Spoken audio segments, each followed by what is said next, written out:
Hi, welcome to the Paranormal Peep Show with myself, Neil Geddes-Ward, and Andy Chaplin on the Paranormal UK Radio Network. Andy, how are you? Busy bunny, Neil, very busy bunny.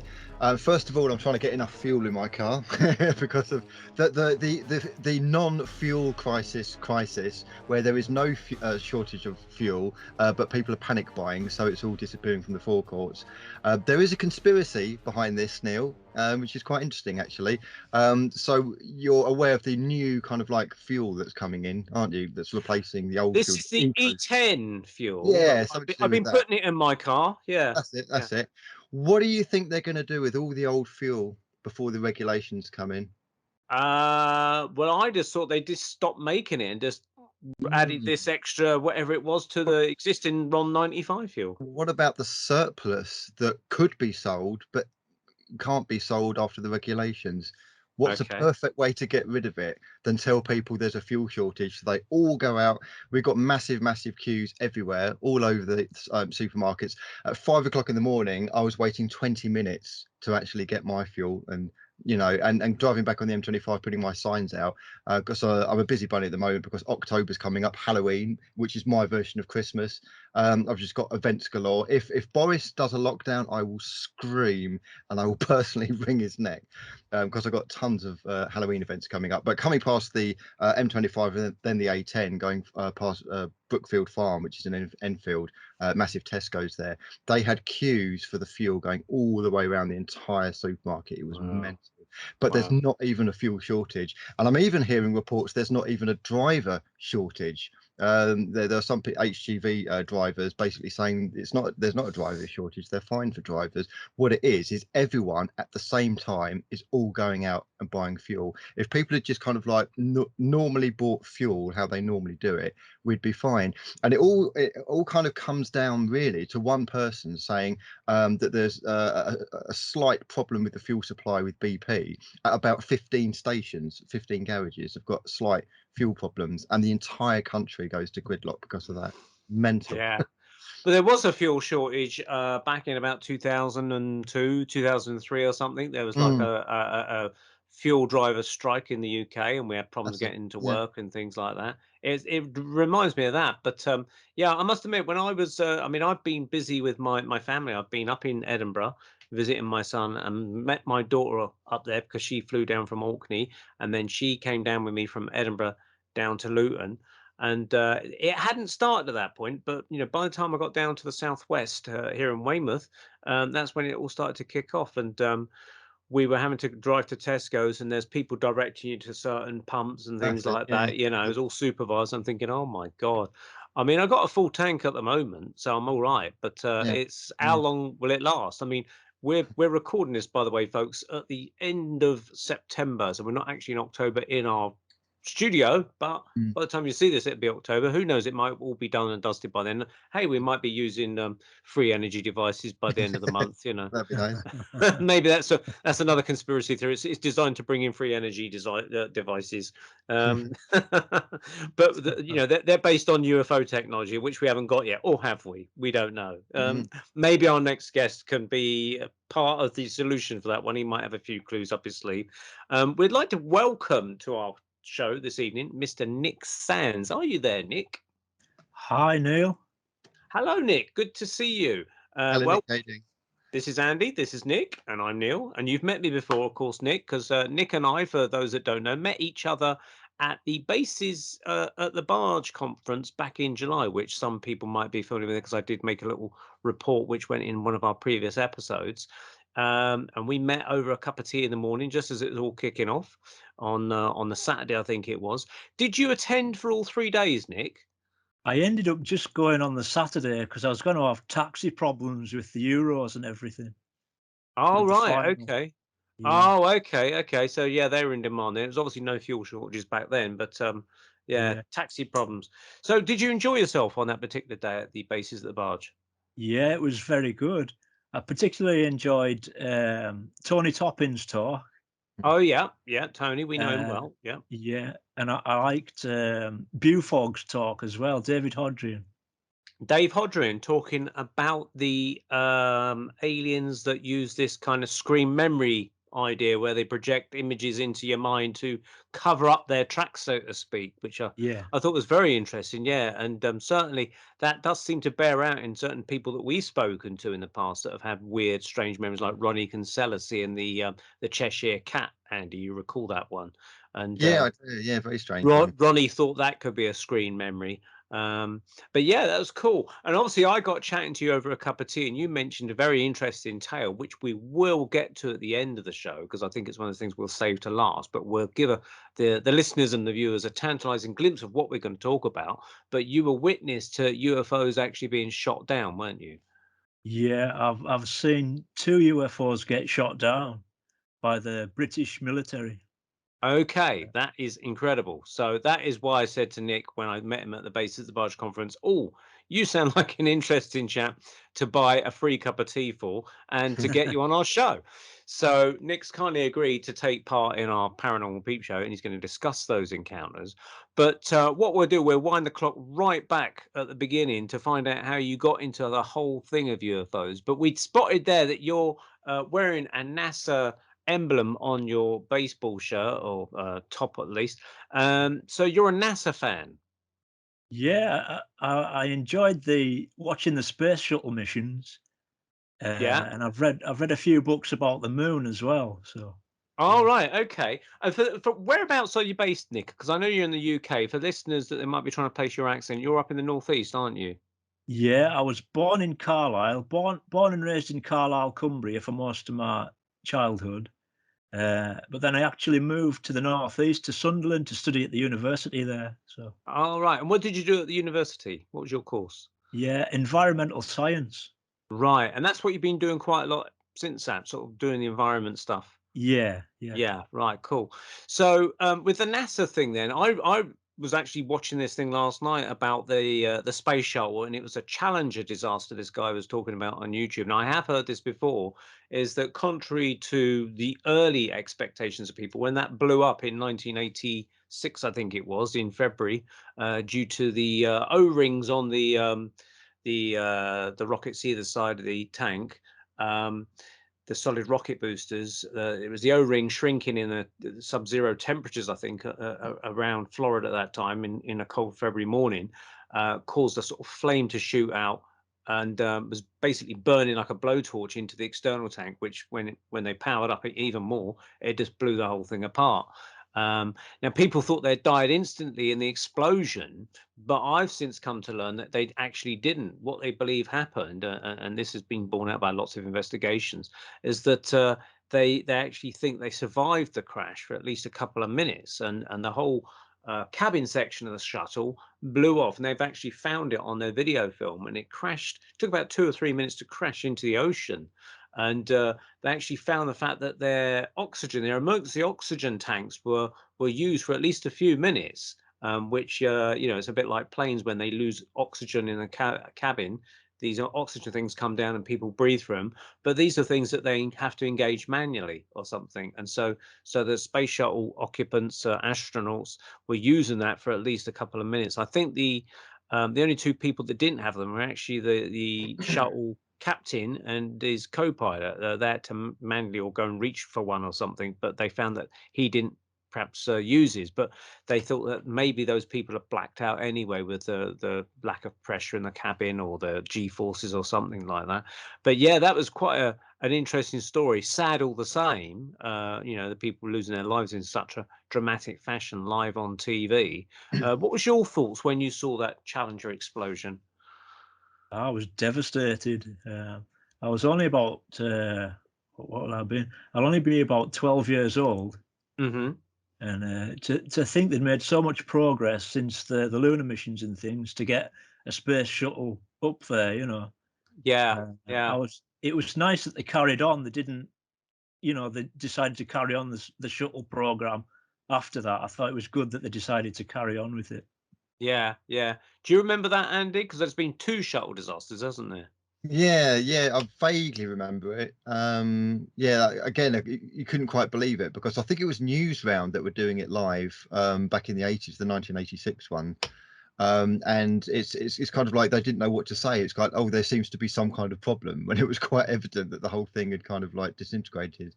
and you know, exploded. Yeah, it's Yeah, crazy. I was watching it. I was at work at the time. Shows how old I am. I was working at this British Forces TV service, which was involving lots of TVs and recording programs and that. And I knew it was going to launch that day, so I switched over to the live BBC feed or something. And I was watching it that morning, and I thought, bloody hell, it's exploded. I think it was the afternoon, actually, by the time we were watching, actually, wasn't it? Late afternoon, because obviously it was morning in America, and it must have been late afternoon for us. And I remember watching it and walking home thinking, crikey. I must have That been would make sense because Newsround at that time was around about 5:30, 5 o'clock. yeah, that's it. Yeah. I must have been about about 21, 20, something like 21 or 22 at the time when it happened. But yeah, and then of course a few years later, I think it was at 2003 or 4 was which one was it now? The Columbia one, which was where the shuttle tiles came off in orbit, which is obviously those shuttle tiles, the protective heat shield for the shuttle. And once they were ripped away, then the shuttle basically had no protection as it re-entered the Earth's atmosphere against the friction of the air molecules hitting it as it resurfaced, re-entered the Earth's atmosphere. And of course, that destroyed that one. And that basically spelled the end for the shuttle, really. I think that was the final nail in the coffin, and it was retired shortly after that.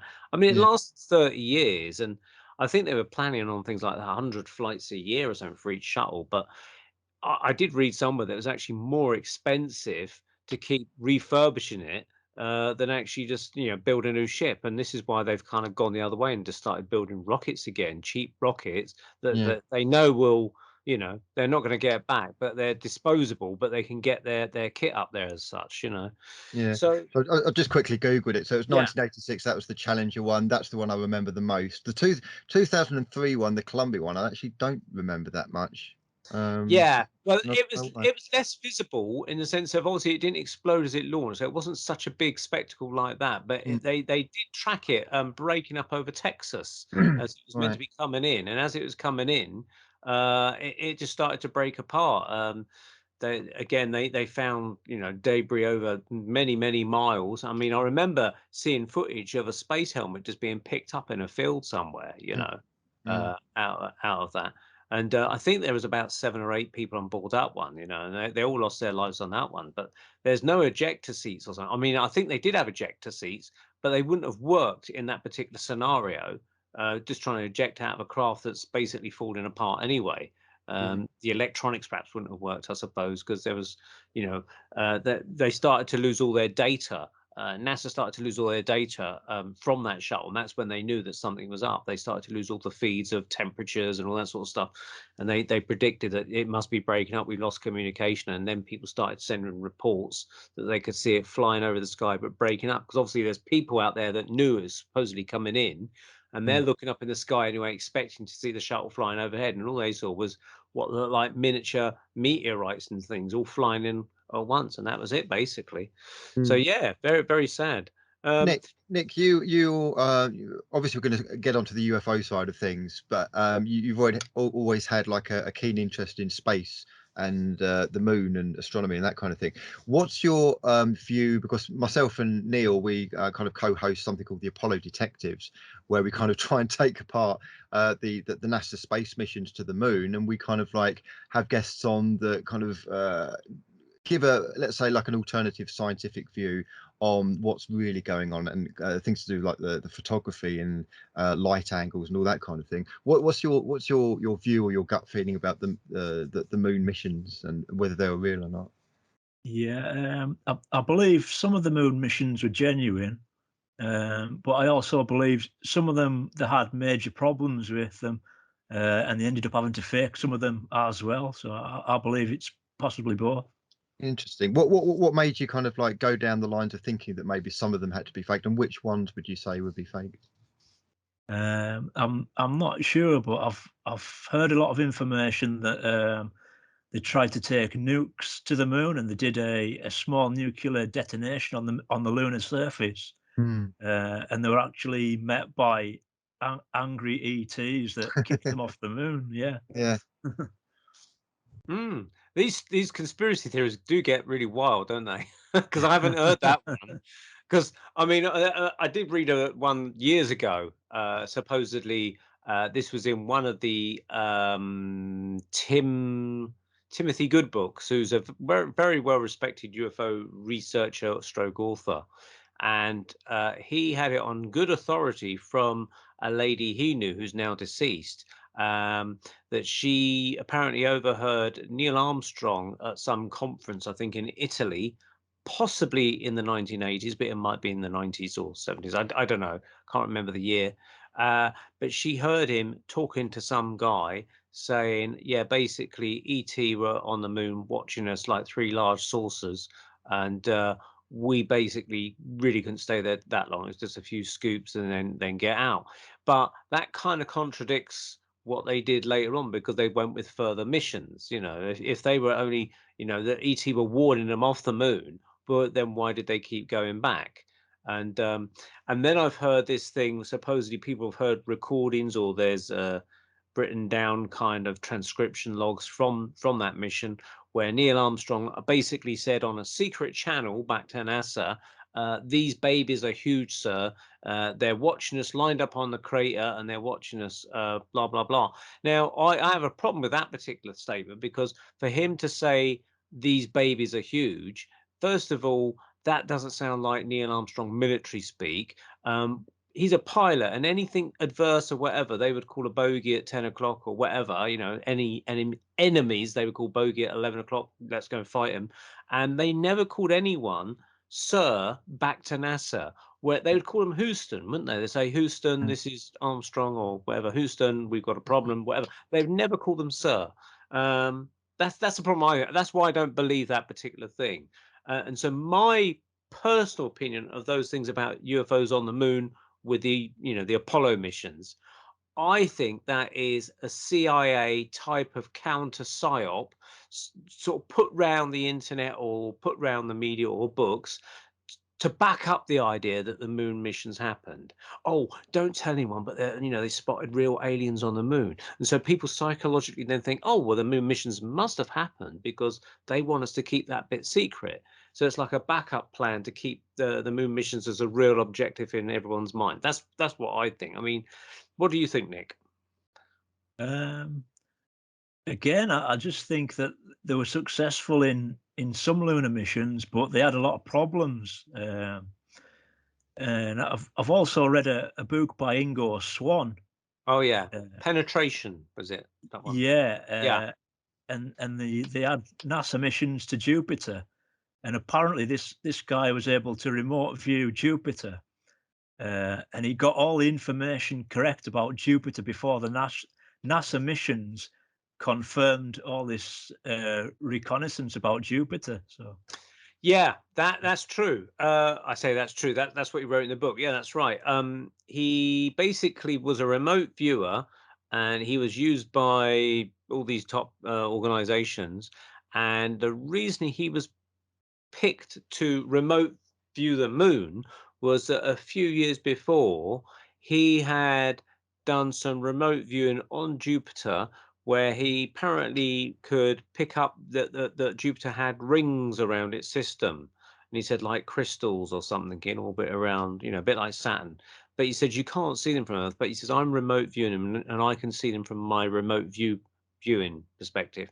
And then it was like 2 years later that the Voyager missions reached Jupiter, and that's when they discovered in about 1978, 79 that the Jovian system, the Jupiter, had rings around it, which you can't see from Earth at all. So he kind of predicted that or confirmed it before the Voyager missions did. So later on, because of that ability, he was like held in high esteem, I think. And this is where this mysterious Mr. Axelrod came into the picture, who was this guy that recruited him and said, I'm going to give you $10,000 a day or something, cash free, tax free, etc., etc., if you'll come and do some remote viewing for me. And he was taken to this secret location by these mysterious men in black type twins that looked like each other. And he had to sit in this room and remote view coordinates. And he wasn't told where it was, but he was told remote view these coordinates. And he kind of went there, and he said, I'm on the moon. He kept saying to the guy, and he said, I don't understand it. I'm on the moon. And then he could see what he said were humanoids on the moon. He says, this isn't right. I'm seeing humanoids on the moon, but they're naked. This is the thing. So whether they were aliens or something, they didn't seem to be clothed or didn't seem to have any special breathing apparatus equipment, no spacesuits or anything like that. And he said they seem to be mining the moon. And he said they seem to be aware of me, and they don't like it. And that's when Mr. Axelrod said, get out of there now, get out of there quick. So he came back. So many years later, this Ingo Swann sort of speculated that maybe a bit like when you set up defenses for your high-tech computer company, you would hire in someone to try and hack into your network to see how strong your defenses are.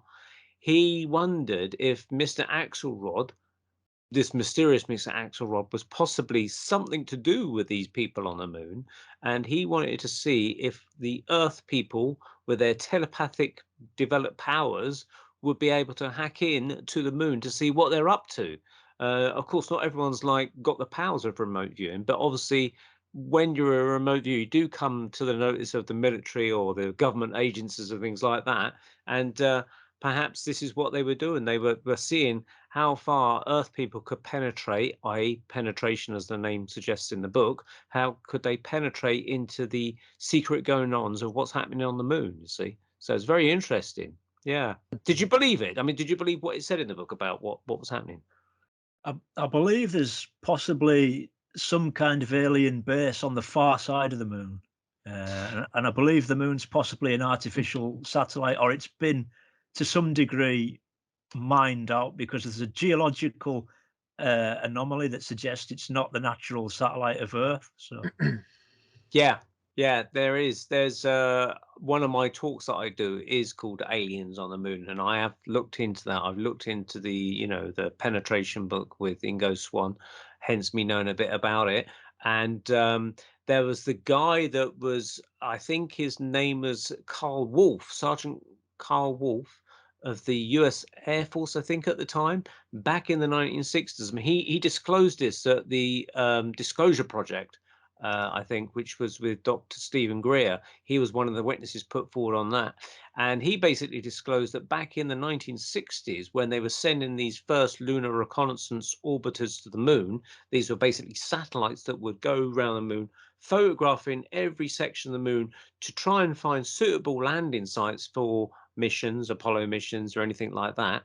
And he was called in at the last minute to go and try and fix this piece of kit that was holding up all the photographs from getting to Earth or something.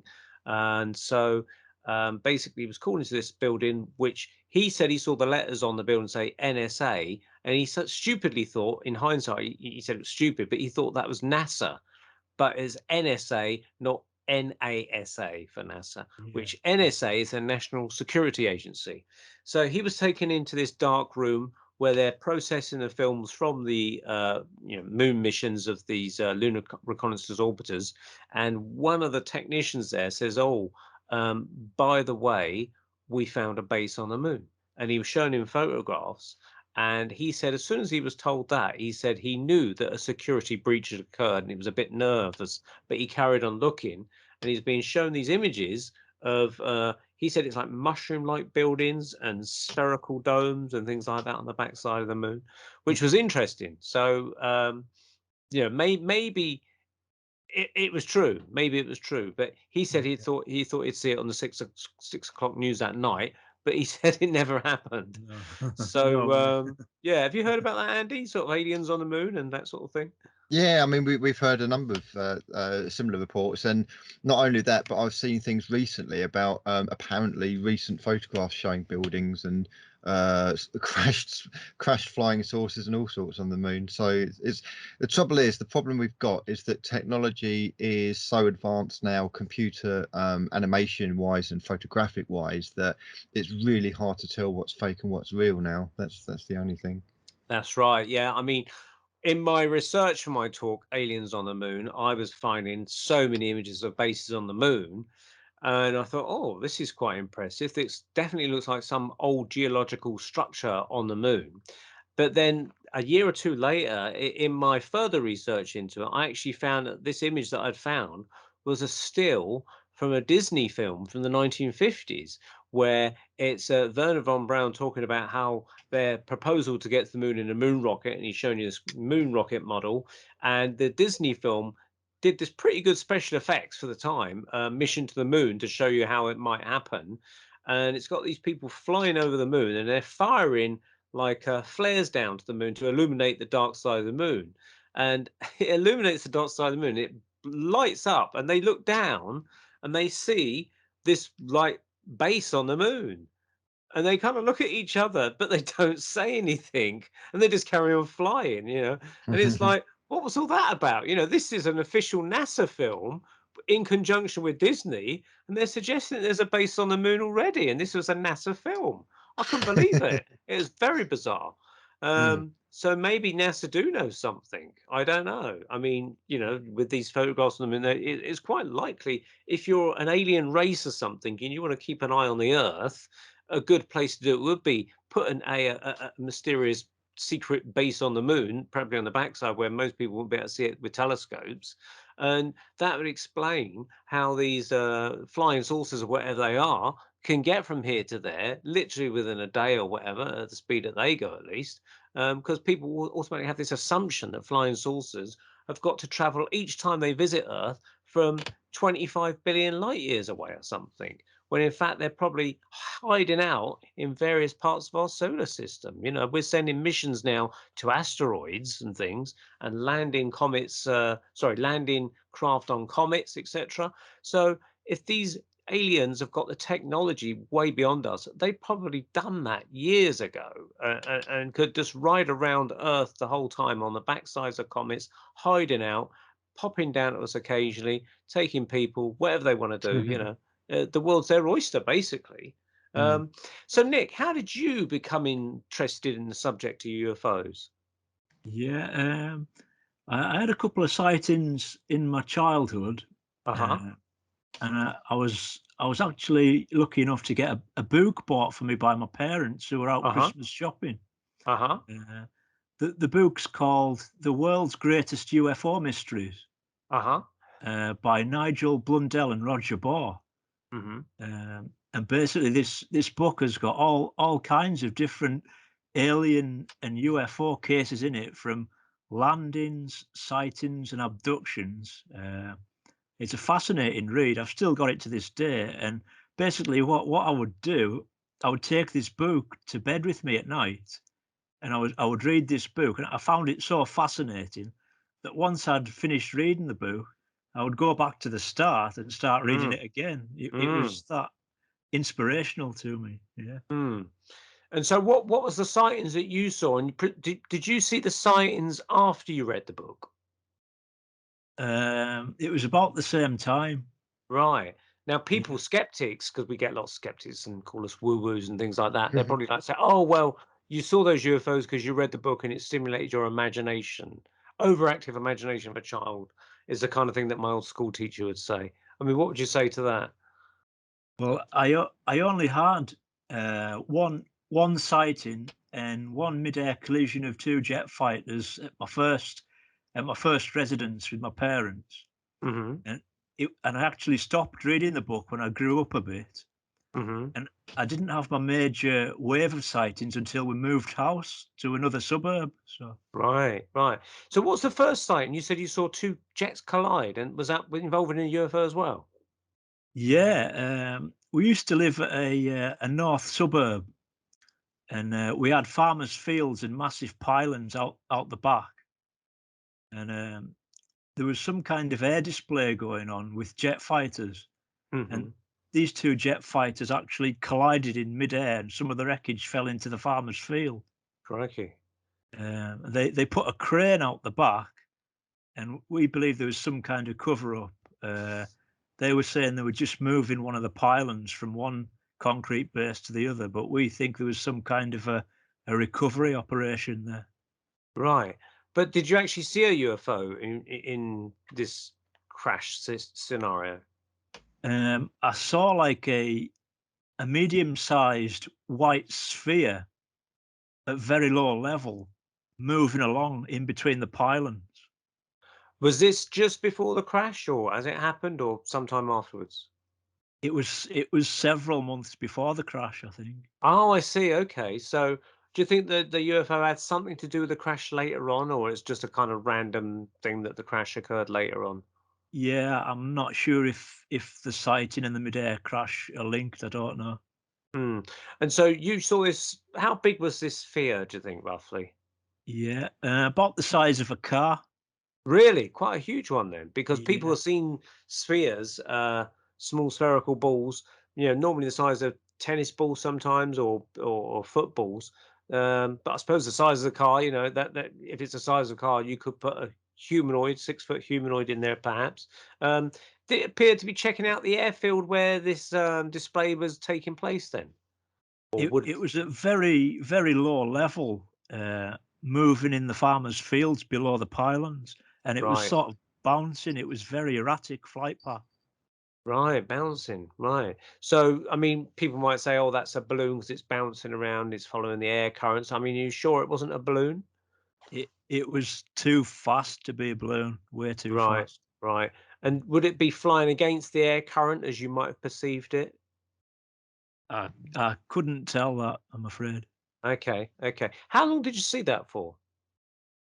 It was only briefly for about 30 seconds. 30 seconds, okay. Did you get any feeling or anything like that when you saw it? Like, I mean, some people reports being a little bit spaced out, like the Oz factor, everything else goes silent, or was everything carrying on normal when you saw this? Um, I just wish other people had seen it with me, you know. Um, Yeah, yeah. That's a common thing, actually. I mean, obviously, sometimes UFOs are sighted by many people at once, but sometimes it's almost as if the witness is going to be the only person around, and it's meant to be like that. And despite the fact of the witness trying to attract the attention of other people, all those attempts, for one reason or other, seem to fail. Or those people, they might be in a car, but you just seem to go into weird trances and just like blank out or something.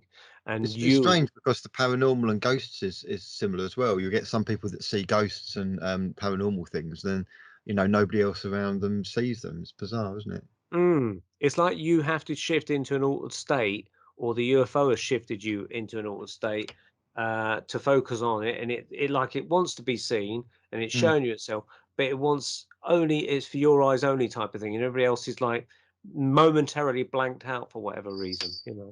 yeah. So what was the second UFO sighting you saw? Yeah, it wasn't until I moved home, and we moved to again a suburb on the edge of the city of Carlisle, Hmm. um, and I had several sightings out my back bedroom window, looking out into the countryside. All right. Was you particularly looking for them, or was you stargazing or something? Yeah, I was sort of just had a great interest in music, and I would sit on my bedroom window with my legs hanging out the house up, quite Hmm. dangerously poised. And I was kind of just, it was nice to look out at the night sky and just chill out basically. And I think I just got lucky with multiple sightings. And were they all on clear nights, or were some cloudy nights and difficult to see? Yeah, some were at low level. I actually seen like a beam ship with a red underside, which was spinning round, flying really, really close down into the field beside the houses. And I When remember thinking for some reason, uh, if that thing's got weapons on the underside, I hope it doesn't open fire. Yeah, yeah. And again, did you feel any kind of surreal feeling that you was the only one witnessing this, or there was no other witnesses seeing it at the same time as you? Yeah, well, it was dark at the time, and this UFO wasn't making any sound, and I'm not sure if anyone else was able to see that. Uh, but there was another sighting of a red sphere, Hmm. uh, and this was slightly higher, just above the rooftops of the houses, looking east. And this red sphere would like loop the loop Hmm. and bounce along. Now, when I got to a Bufora conference in Bristol in 1993, Hmm. there was a guy giving a presentation there, and he described the exact same UFO and the exact same color and the exact same flight path and everything in a different part of the country. Wow. Did you go and talk to him about it afterwards? I didn't, unfortunately. No, no. Oh, because I mean, he could have logged it, I suppose, in his research. But was it because it was in a farmer's field? That intrigues me a little bit because obviously you hear of cattle mutilations, and it just makes me wonder. Do you think they might have been interested in the farm, particularly for the cattle or any of the animals there? Maybe. I think the fields were set aside or arable. So Right, right. So it was just for crops and things rather than yeah, animals. Yeah. yeah, Okay. But any reports of crop circles in your area where you lived? yeah. I've seen 3 genuine crop circles in my lifetime. Hmm. Was that Yeah. all around Cumbria? No, one was actually in North Wales on the way to a university uh, open day, Uh-huh. and the other 2 were in Sunderland. Okay. And you didn't see them get formed. You just saw them, and did you go in them or anything? I've got a fascinating story I can tell you about the Yeah. 3rd one if you want. Yeah. Absolutely. Far away. Yeah. Um, I I lived in a suburb of Sunderland called Grindon at the time, between 1999 and 2003. And there's a hill just behind my block of flats called Grindon Hill. Hmm. And I was walking my dog up this hill at night, and I saw like a star intensity light moving about in the night sky. Hmm. And I'd had encounters with ET before that, with lots of documentaries, so I knew a little bit about UFOs and telepathy. So what I did was I did a request, a telepathic request to a star intensity light in the sky, just as an experiment, basically. Yeah. I, I never thought anything would come of it, if I'm being honest. Hmm. But what I said was, I didn't speak out, I didn't shout out. It was just a telepathic request to a moving star in the sky. Hmm. And I said, Will you make us a crop circle? Will you make us a circle?"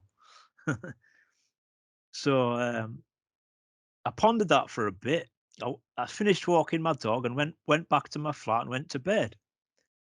And then about a week later, I was walking my dog in broad daylight in the crop fields just behind Grindon Hill, and I stumbled upon this genuine crop circle, as if the star intensity light had answered my request. Really? You could see this crop circle in the darkness, or was it?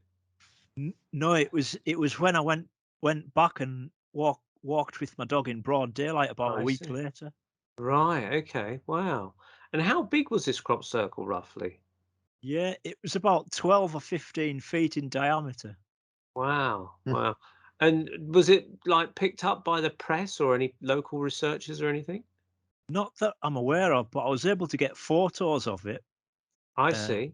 and it looked like there was holes in the ground where they took soil samples as well. So, Really? Wow. So would you assume that this was the craft landing and just flattening the thing, or it actually kind of sculpted the grasses to be a certain pattern that people might interpret in some way? yeah, I'm not sure. It could have been a small probe making the circle in request at night.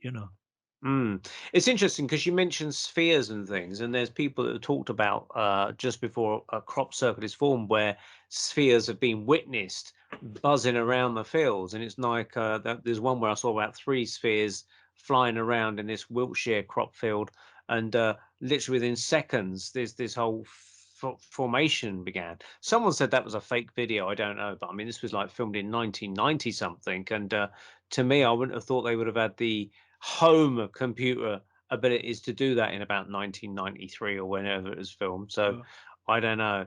Have you So heard of the spheres that came out of a spaceship that were probably about maybe 3 foot across, and they got spikes on them, and they chased a guy oh yeah, in this the was the woods? Robert Taylor incident in, or was it Robert Livingston, Robin Taylor, something like that. But he He was was in the out woods. walking his dog, and I think he said 2 of these things He came out. They started he rolling. was a forester in Livingston, I think it is, in Scotland in the 1980s.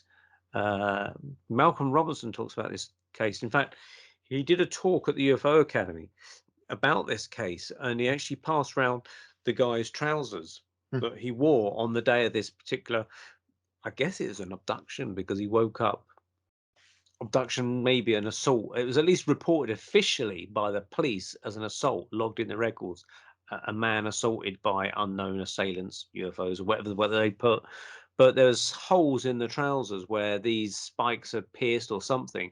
But yeah, he was out walking his dog, and he came across this. It was a spherical kind of large ship that kept fading in and out. One minute he could see through it like a ghost, and other times it was solid looking. And then he said these, like you said, Andy, these spheres came out of it that had spikes, and he described them looking a bit like these World War II kind of sea mines, where you get the depth charge things, and they drop down and explode near submarines. They came out and rolled towards him, and they kind of dragged him along, and he blacked out. Then he woke up, and the whole thing had gone. And he sort of walked home in a disheveled state back to his wife, sort of saying, "You won't believe what's happened to me," kind of thing. And so she called the doctor, and then they called the police, and it was logged as an official investigation and an assault on him. I think his name was Robert Taylor or Robert Livingston. Maybe people can correct me if they hear this. But yeah, it's a very interesting case. But that is, again, these spheres coming out of UFOs and doing things. It's like they send things out remotely. I've heard, again, in the Amici cases of Italy, where they send out like remote kind of craft out of UFOs, which helps them navigate the landscape when they're flying at low angle. And these extra little spheres will kind of plot the land and tell the craft how to land or assist it in landing in some way. It's almost like acting as undercarriage, but it's not actually attached to the craft itself. It's very bizarre. So do you believe then, I understand, my understanding, Nick, that you believe that maybe since reading this book, you've kind of got some sort of communication going on with these UFOs in some way? Yeah, I experience telepathic interaction with Pleiadians occasionally. Yeah. So again, for the skeptics, they'll say, "Oh, don't talk rubbish." But what makes you think you're in contact with Palladians? Because I've heard Palladians come up as like these are the what people sometimes refer to as the Nordics. I understand. Yeah. That be right? Yeah, the Nordics. Yeah. So tell us about your contact with them. Yeah. Well, basically, they were able to answer my request to make the crop circle, so that confirmed telepathic interaction for me. Okay, okay. And did they say they came from this star system of the Pleiades, or? Yeah, in particular, they talk about a star system called Alcyon. Alcyon. Now, I've never heard of that. Is that one that actually exists, or is it something to think that they've just called themselves? It's one of the major stars in the Pleiades system. I see. Right. Okay. So, how was this conveyed to you, as images or as voices or what? Yeah, it's like a soft English telepathic reception that get directly into my brain. Okay. Okay. And when you first heard it, what was the first words they ever said to you? Uh, Surprise when I came across the yeah, surprise when I came across the crop circle in broad daylight. Okay. So, did they say we mean you no harm? As a kind of cliche kind of alien communication or something, or don't worry, Nick, you're not going mad or anything, or what was their kind of how did they calm you as such? They just said we're friendly and there's a few things on Earth that would like to help you with. Things like pollution and to try and stop us self-destructing, basically. Hmm. Did This they seems to be a mention any specifics how to do that with the pollution and stopping us self-destructing? Yeah, basically trying to get the governments to let out a lot of the patents, um, things like what Nikola Tesla invented and things like Mm. that. Hmm. But they must understand from their higher perspective of their evolution and things that they must know that the governments have got a bit of a stranglehold on all this kind of stuff, and they're not going to let it out, despite us knocking on their door and saying we know what you've got or show us what you. They're not going to really going to release it, are they? So really, I mean, what can they suggest we do? They actually actively help us with their advanced systems by cleaning up areas of high pollution in the ocean all over the world. So if they start talking about like pollution in the ocean, for instance, with plastics, the Pleiadians would go down there and just scoop it all up in some way to remove it. Is that their intention? Yeah, I don't think they're actually doing the plastic pollution. They're doing things like radioactive water from thermal pollution from the nuclear power plants. Right. Okay. Fukushima and that kind of thing. Yeah. Okay. So presumably, because this is one of the things I keep hearing when I read these things, that they're saying stop messing with nuclear, power stations and things like that. It's really dangerous. In fact, UFOs have been sighted over many nuclear power stations, and I presume that's the Pleiadians ones rather than the Greys. The Greys seem to have a slightly alternative agenda. They're more interested in us and what they can get out of us. Would you agree about that? Yeah, definitely. There's definitely some kind of a long-term struggle between the Pleiadians and the Greys. Yeah. Yeah, which is what Tony Toppin was going about, a battle between all these different UFOs and things.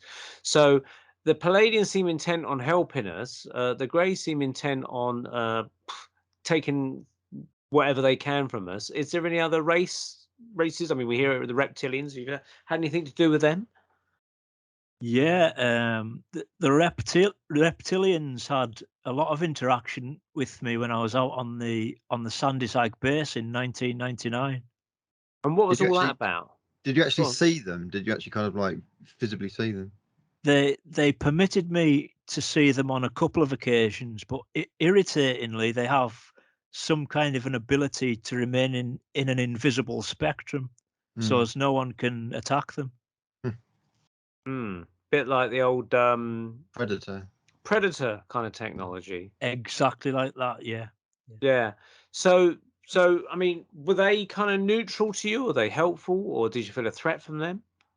No, unfortunately, a lot of them were very hostile, and they wanted my help to shoot UFOs down on the base. They wanted your help. Now, why would they want your help to shoot UFOs down? Yeah, along with the military, they became aware that I had this telepathic ability to communicate with UFOs in the atmosphere. Okay. And so the Pleiadians are aware of this. Are the Greys aware of this ability of yours as well? Yeah, unfortunately, the Greys gave me a few bad experiences as well. Yeah. Okay. Oh my God. So where do we start? So you've been communicating with the Pleiadians first of all, is that right? Yeah. Okay. And are the Greys the next one to come in to give you the bad experiences, or was it the Reptilians? Yeah, the Greys came in secondary. They actually shortly after the conference where I pulled a lot of documents in Bristol and shared them with the Air Force, the Greys actually came for me and gave me a nasty abduction in my parents' house. Really? So how did Yeah. that? What happened? What was the scenario of that? Yeah, I've got clear recollection of the UFO coming down to my bedroom window, and this UFO wasn't horizontal; it was on a 180-degree angle, and it was spinning. Wow. And I actually seen two grey entities come out of the craft to the hedgerow before they entered my bedroom. Right. And when you say it's spinning, was it like a flying saucer, but on its edge, you mean? Yeah, yeah, And it was spinning like a disc, but vertically. yeah. It's almost like it came out of another dimension with a big flash of white light in broad daylight. It was very scary. So Right. did you Okay. get the impression that the Greys were actually working in cahoots with the military Um, or separately? I think there is some kind of a collusion between some parts of the military. Yeah, yeah. So what's sort of what are they doing as such, the Greys with the military, do you think? That they're trying to get Pleiadian technology, I think. Right. So they're working with the cahoots with the Greys to get the Palladian technology. So by the sounds of it, the Palladian technology is the much more superior one than what the Greys have got. Yeah, yeah, And they want to Okay. get hold of it by shooting it down. yeah, yeah. Right. Now, do you believe that anybody else has got this strong telepathic abilities that amongst humans that might again be being used by Greys or military to try and bring in UFOs?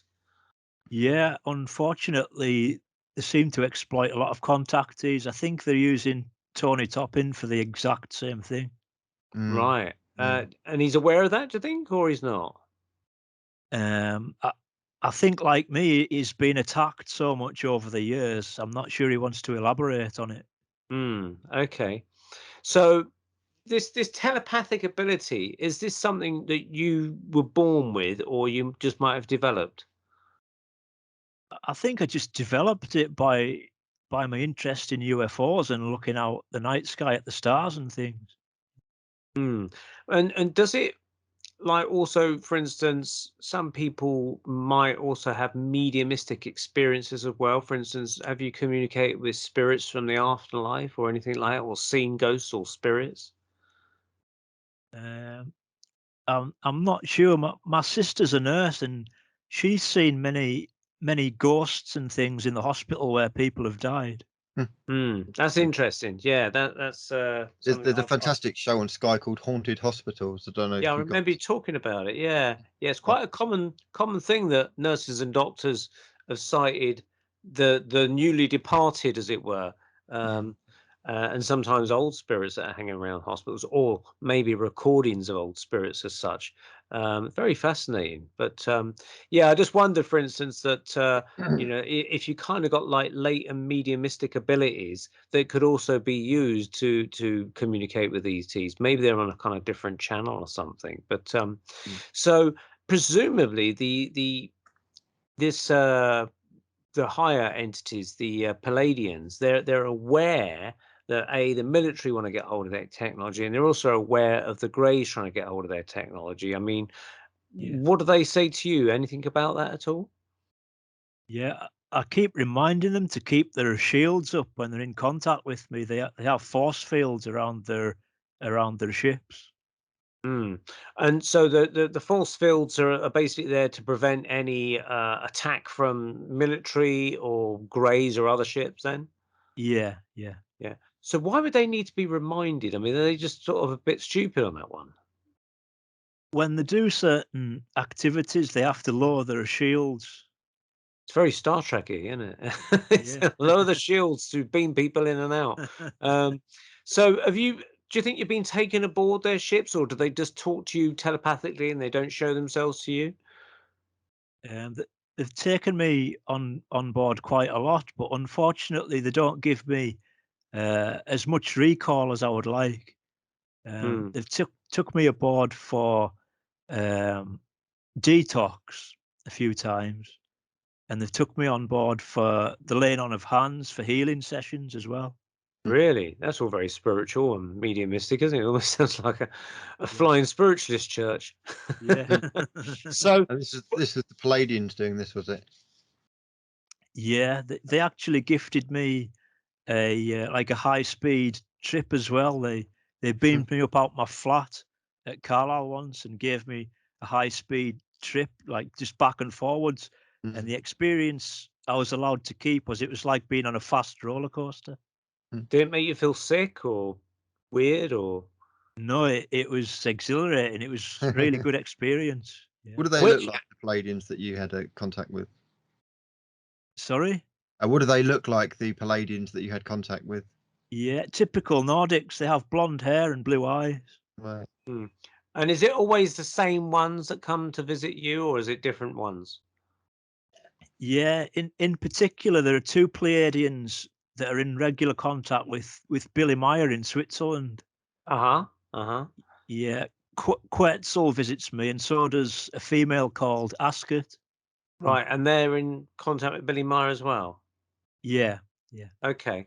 Now, I've always had my suspicions about the Billy Meyer case. I mean, I've always wondered because I know that he's got one arm or something. He lost it in an accident in the 60s or something. yeah. And I always wondered, well, if you're in contact with the Palladians or supreme high race of aliens, why couldn't they heal your arm and bring it back or something? I mean, That would be my question if I had Billy Meyer here. What would you say to that? Yeah, they actually offered to regenerate his arm, but he refused. Why was that? I don't know.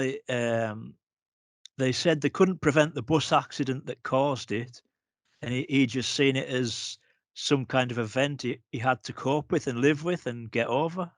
But they actually said to him, "We can regenerate your lost arm if you want us to," and he refused. That's a bit of a strange one. I suppose he likes getting a disability living allowance. Right. On that note, ladies and gents, I think what we'll do, we'll take a break, but we'll join Andy and Nick in part 2, where we'll go more into these experiences with the Pleiadians, and also the fact that Nick has witnessed the shooting down of some of their ships with military or other craft involved. You can tell us more about that, something to look forward to. So thank you very much indeed for the minute. Nic Sands, UFO experiencer, for joining us on the Paranormal Peep Show, and we'll see you in a minute. Today's the best day of my life! Woohoo! Listening to the Paranormal UK Radio Network. Hi folks, you're listening to the Paranormal Peep Show with myself, Andy Chaplin, and Neil Geddes Ward. We have our guest, Nic Sands, talking about UFOs and experiences and all kinds of woo-woo stuff. Nicholas, do you prefer Nick or Nicholas? Yeah, Nick. I prefer Nick, if I'm being honest. You prefer Nick? Okay. Nicholas, when you've been misbehaving, that your man probably tells you. Now, being a fan of Tony Topping, and I quite like Tony. He's on my friendship list on Facebook, and he's a lovely chap, Tony. He's a fantastic chap to listen to, really is. And Tony Topping very often talks about the circus, what he calls the circus or the pantomime, and this would be when he goes down the route of dealing with the UFOs, because he's seen quite a few, and interacting with the ETs, he gets a lot of harassment from physical 3D reality human. He gets ET harassment as well, but human stuff that's military or kind of like black ops type stuff. And I've actually had that kind of thing happen myself. So my background, Nick, is I'm into the kind of the spiritual, the ghosts, the kind of like spiritualism and mediumistic side of things. And way back in kind of like the year around about 2000, I got into the spiritualist movement, started going to development circles, started meditations, went on to kind of like psychic readings online, kind of chat rooms and things like that, and was doing a lot of meditating. And I was getting my consciousness kind of quite in tune with the universe and in tune with spirit. And I started doing a lot of remote viewing, not for kind of like military purposes, but for just kind of like, you know, people's houses or kind of like their things going on in their lives. What I was noticing is that I was on a very kind of like love and light, kind of fluffy clouds and rainbows and everything's all wonderful type vibe with it. Then I started getting a lot of harassment and stuff. And I was getting what Tony Topping called the circus. So I would get helicopters buzzing around at 2 o'clock in the morning, consistently night after night. I'd get people flashing their headlights. I'd get weird phone calls in the middle of the night, 2 or 3 o'clock. I'd get phone calls. They'd just be dead or they'd hang up. There'd be like weird noises on the other line. People narrating my life, which was a really odd one. So I'd go in different places and two specific occasions where people were kind of literally commenting on what I was doing. It was just so bizarre. Have you had any of what Tony Topping calls the circus on a 3D level? Yeah, unfortunately, I've been attacked by the military and the CIA programmers on a few occasions. Wow. Can you go into depth? Because I'm quite interested in this kind of thing. Yeah. I released some documents in a public library, and I really pissed them off, basically. What were the documents, first of all? Yeah. One was called the Cosmic Patriot Files from the US. And the other one was the front cover of a UFO review magazine from the States. And it was on about CIA alien connection exposed. And I put these up on the notice board in the public library. As you do, next to the garden vegetable sale. Were these already in the public domain, though? They were. I bought them at a UFO conference, a Bufora conference in Bristol in 1993. Yeah. So what I don't understand is why they would go for you if they're already in the public domain. Yeah, I think it was basically some of the documents were produced by whistleblowers, and there was a lot of classified information that come out in the documents. Right.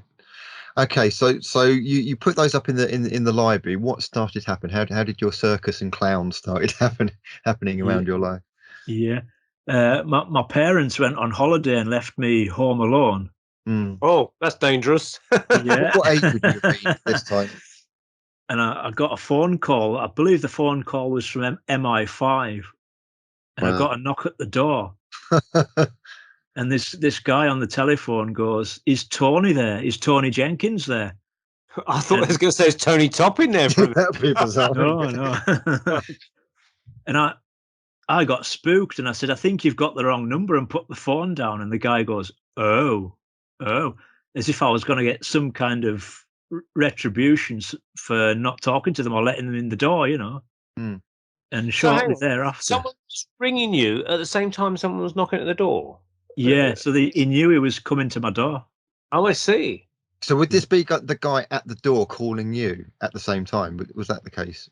No, I believe the phone call was MI5, and the guy at the door was a gentleman from MI5 called Tony Jenkins.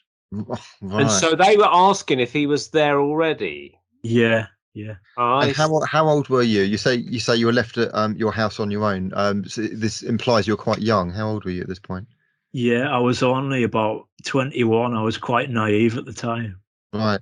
Did you open the door? No way. I didn't let him in. No. And did he continue knocking, or did he walk away, or what happened? Yeah, eventually he walked away. Yeah. Wow. Did you look through the spy hole and see what he looked like? Was he a man in black? No, I didn't see. But I also got a medical professional dressed in green come to my door as well, from like an ambulance or a helicopter, and I wouldn't let them in either. That's bizarre. Would that be about the same time when you were 21, or was that some years later? Yeah, no, just a couple of days later, I wouldn't let them. Oh, really? Really? Bad. And this was literally after you put this notice board information out in the library? Yeah. Wow. Go on, Andy, carry on. It's interesting because Tony Topping's circus, we use the word circus. It's quite a serious subject, but we use circus because it does get absolutely ridiculous sometimes. Tony Topping's circus started when he started delving into the UN. I think it was the UN classified UFO files, and he did I think it was a Freedom of Information Act request on UFO things to do with the UN. That's when things got proper weird for him. So what other things happened to you, Nick? Because I'm fascinated by this side of things, the circus side of things. Yeah, well, basically they attacked my brain and gave me some kind of mind program, and it completely messed me up. Yeah, I actually explain what happened and how did it mess you up? Yeah, I had a psychotic episode while I was reading a book called Project World Evacuation. And basically this book and this mind control program completely overtook my brain, my behavior, and my actions. So what I did was I went to my sister's house on my mountain bike to try and get some help. And this was like is that because she's a nurse and you thought she's the best person? Yeah, I was really needing some help because my brain was in overload with the mind control program. So I went to my sister's house in the early hours on my mountain bike, and of course she didn't answer the door either because it was a terrible hour, you know. So basically the police came for me and bunged me in a van and took me off to the station while I still had this brain program.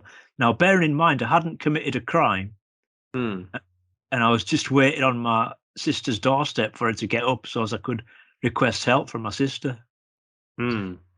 When you were in police, I suppose it would be custody. When you were in police custody, was there anybody that gave you a warning or told you to shut up or told you not to investigate this? Because my feeling is that was probably done to bring you into the system, to get some guy in a suit to talk to you. Did that actually happen?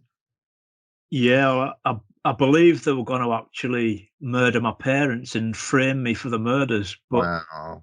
I got my mountain bike stashed in my sister's garage, and I had a cyclometer, a computer on my mountain bike that had a record of all my movements on my mountain bike, so they couldn't pull it off. What made you think that they were going to murder your parents? We had some bad dealings with my neighbour who was a police sergeant, and he really hated my father.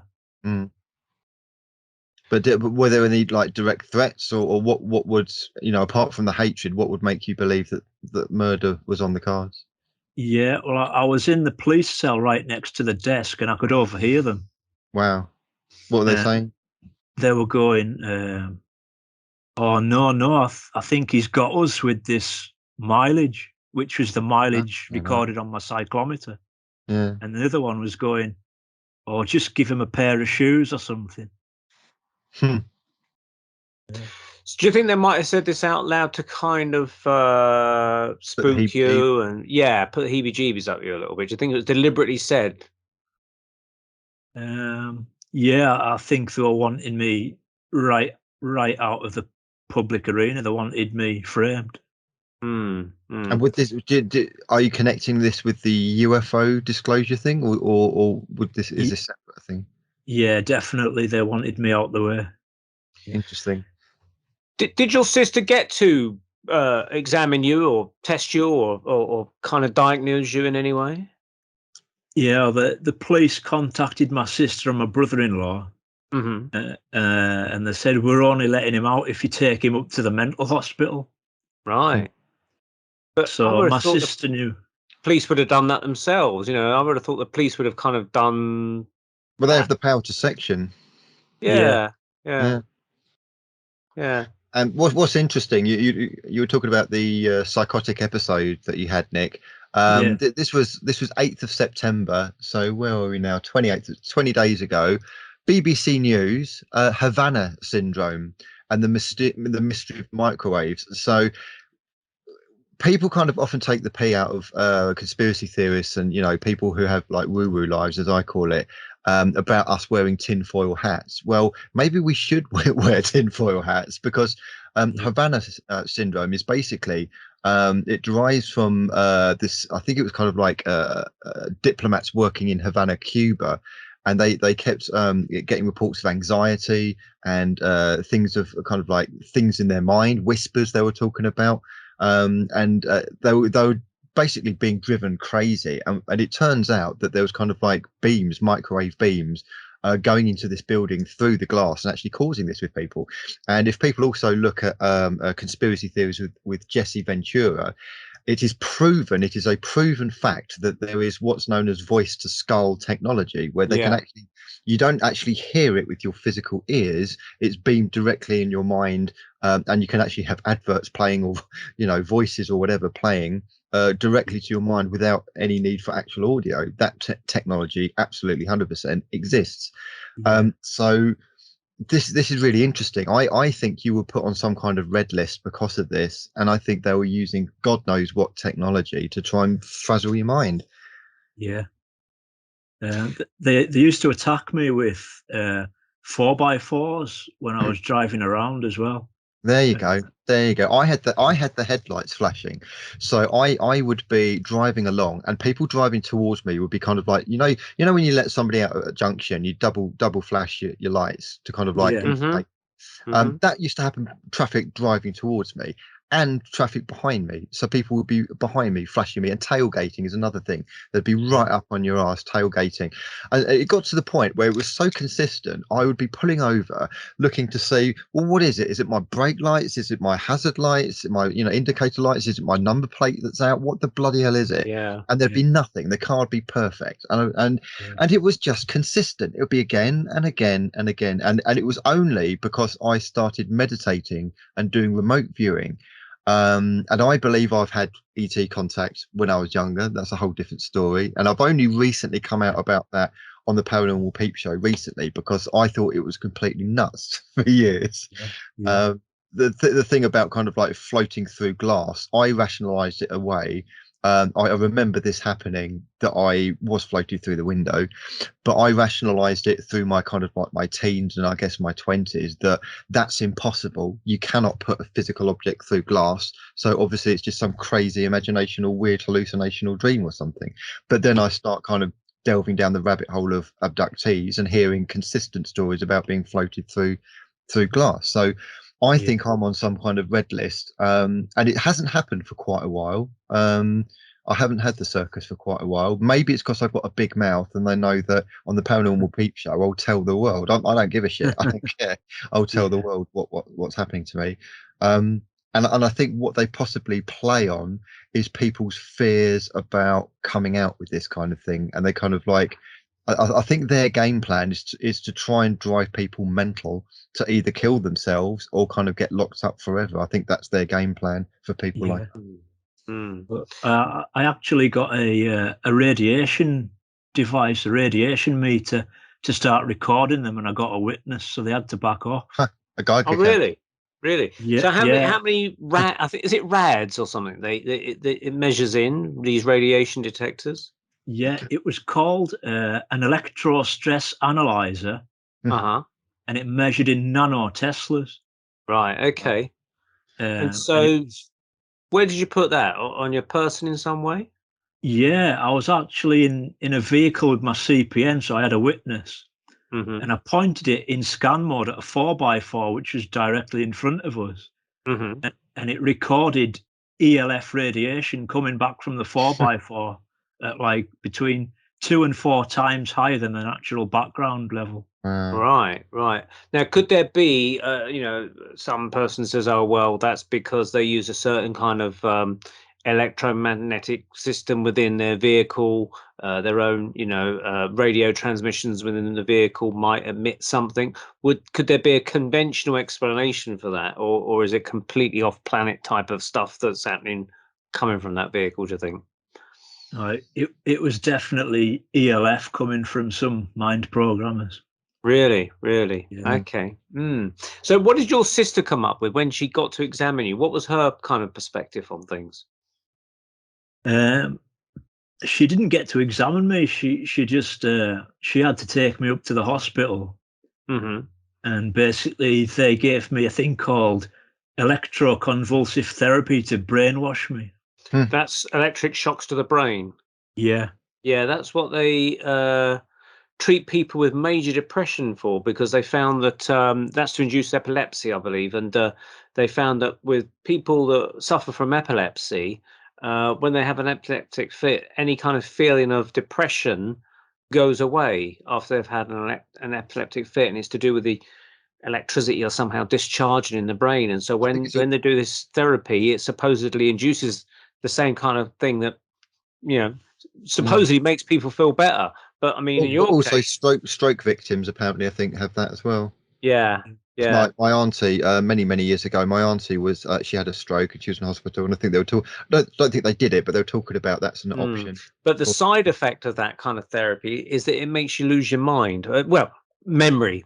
That I would call it. That makes you lose your memory to a certain extent. You might remember bits of it, but a lot of the time, I know someone that's had it. That's how I kind of can speak with it for a fair bit of experience. But obviously, you've had it, and so you got your experience. What was your experience of it? I mean, did you know what was happening to you? Did you have to agree to it, or was it done against your will? Well, I realised they were probably going to detain me for life if I didn't agree to have it. And at the time, I was doing my A-levels at Carlisle College. I see. So I actually passed my A-levels with decent grades. So I come to the conclusion it was some kind of selective file erasure through this ECT. Because the rest of you was intact to pass A-levels. Yeah. Interesting. Have you got any more stories to do with the circus side of things before we move on to the UFOs being downed? Are there any more kind of circus stories that are interesting? Yeah. Basically, they started targeting me and firing frequency weapons at me all the time. So would this be out and about, or at home, or what? Yeah, shortly after I graduated, they started a major mind programming operation on me at the Sandy Psych base. So these things they target at you, these frequencies. What would that do? Is that another thing designed to remove files, or just to get you to forget, or what was that to do? It seemed to have both abilities, capable of programming and capable of erasure as well. Right. So do you think you was being reprogrammed? Definitely. Yeah. And how did you feel you were being reprogrammed? Did you find that you were behaving in a different way, or what? Yeah. In particular, when I would move into my bedroom at Sandy Psych near the base, all my normal brain functions would change, and I was no longer fully in control of my own thoughts and actions. So would you kind of like feel that your body's moving without your mind telling it to, or do you feel there's kind of like things in your mind that shouldn't be there that's plonked there? Yeah. Unfortunately, we've got our natural brainwaves, and they know the frequency of that, and it's ELF, and they're able to have a technological electronic version of natural brainwaves. So, scary, really disturbing. Now, these Pleiadians that you're in contact with, did they have any kind of words of wisdom, or did they sort of say, we know what's happening? I mean, what was their take on things? Yeah, well, I was able to get in touch with a clinical psychologist at the hospital. It changed names a few times. It's now called the Carlton Clinic. And this guy called Doug Maisie, he said, is there any way you can ask for help from your friends about this, meaning the Pleiadians? And I thought, well, they won't be able to do that. But I telepathically requested help to them anyway. And they came back and said, yeah, we can actually block this mind control attack. And did they? Yeah. They're able to put on a block 24/7 in situ and on the go. Yeah. Cool. It's like antivirus software. Yeah. So any of the darkness who might be listening, go fudge yourselves. Yeah, that's right. Just subscribe to the Pleiadians all-round 24-hour protection. So, I mean, they're obviously protecting you. I mean, do you feel anything different in that protection? Do you feel some sort of? Do you feel the? What's the word I'm looking for? Do you feel like almost like you're getting the shock waves of the attack, but you definitely feel protected, or you just don't feel anything's happening at all now? Sometimes it feels like a very, very high frequency surrounds me, and it's similar to like a satellite noise that used to come through my German satellite system through the receiver. Right. Okay. And the Pleiadians or any other things, did they communicate in any other way other than telepathy? I mean, did they come down to you and talk to you in your living room, or did they kind of transmit message? I mean, I've heard of aliens supposedly transmitting through TVs or something. I mean, I don't know if that's like crazy stuff, but I mean, has any of that kind of stuff happened? Yeah, I used to actually go to a landing site where I had major sightings. I used to climb over the back fence at night and go and shake hands with them at a landing site. Now, when would this be roughly? This was about 1995, 94, 95. Okay. Did you ever consider taking a camera or any kind of recording device with you? Yeah, I got a lot of photographs of the landing site, but I got a lot of threats to throw them out. Threats by who? And describe that. Is it Men in Black, or was it phone calls, or what was it? I think it was probably the CIA and the MI5 trying to cover it up. But how did they contact you to tell you to throw them away? Yeah, V2K. What V2K? What's V2K? Oh, sorry, Voice to Skull. Oh, right. So that's what I was talking about with Jesse Ventura. Okay, yeah. Can you imagine taking your photographs to boots, you know, of a landing site of Pleiadians, and you got your photographs, and you know, like when you get your photos in the old days, when you used to get your photos back, and it have a sticker. This one would make a lovely enlargement, you know, and it's a Pleiadian landing ship, you know. And think, oh, yeah, I think I'll have that one blown up, nice and glossy, you know. Yeah. Did you find your pictures were tampered? Did you find that they would just mysteriously disappear, or did you get your films back? I got them developed, and they had like landing tracks and soil samples gone and flattened grass and everything. So I was managed to get some photographs developed, but I got a lot of scary threats, so I threw them out basically. So did you get any photos at all of the aliens themselves? I mean, like, you know, you said you shook hands with them. Did you ever say, right, do you mind if I get a shot of me, you, and everyone a selfie or something? You know, we call them selfies, but back in '95, you perhaps wouldn't have called them a selfie. But did you try and take photographs of these beings? Yeah, I got a photograph of an energy being at Sandy Psyche in my back garden, but unfortunately I lost it. It was like an orange glowing humanoid figure in my back garden, just standing there. Interesting. Yeah. And did they mind being photographed?